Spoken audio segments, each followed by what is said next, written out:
देखिए, हमारी नई शिक्षा नीति के अंदर जिस प्रकार के व्यवहारिक पहलू के साथ साथ हमारी परंपराएं, हमारी संस्कृति, हमारी ऐतिहासिक विरासतों का संरक्षण करने की बात कही, उसी के अनुरूप राजस्थान की सरकार ने इसको प्रारंभ किया है। पिछली बार सरकार ने इतिहास को विकृत करने का जो काम किया था वो भी सबके सामने।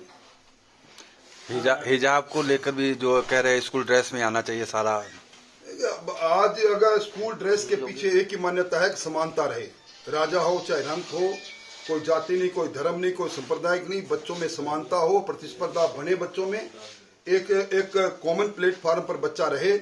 इस नाते स्कूल ड्रेस के इस कंसेप्ट को वर्षों पहले इजाद किया गया था। अगर इसके साथ हम धर्म को जोड़ देंगे तो स्कूल की ड्रेस की वो भावनाएं गौण हो जाएगी। तो स्कूल ड्रेस होनी चाहिए। डोटासरा ने आपके ट्वीट का जवाब दिया, तो इस पर आप क्या कहना चाहेंगे? देखिए, डोटासरा जी जिस छोटी मानसिकता से व्यक्तिगत आरोप प्रत्यारोप लगाते हैं, अब की बात नहीं, उनकी आदत में शुमार है।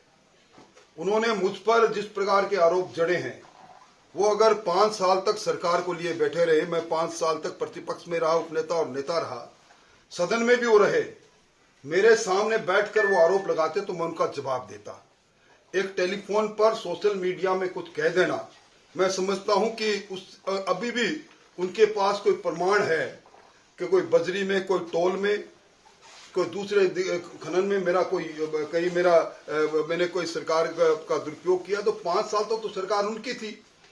5 साल तक अगर प्रतिपक्ष का कोई नेता सरकार के रहते हुए और वो हर क्षेत्र के अंदर अपना वर्चस्व स्थापित करके और अपना काम करे, इससे बड़ा दुर्भाग्य, इससे कमजोर लचर सरकार क्या होगी। और सरकार के अंदर पीसीसी चीफ खुद विराजे रहे, तो अब तक क्यों चुप रहे। इसलिए मैं व्यक्तिगत टिप्पणी नहीं करना चाहता।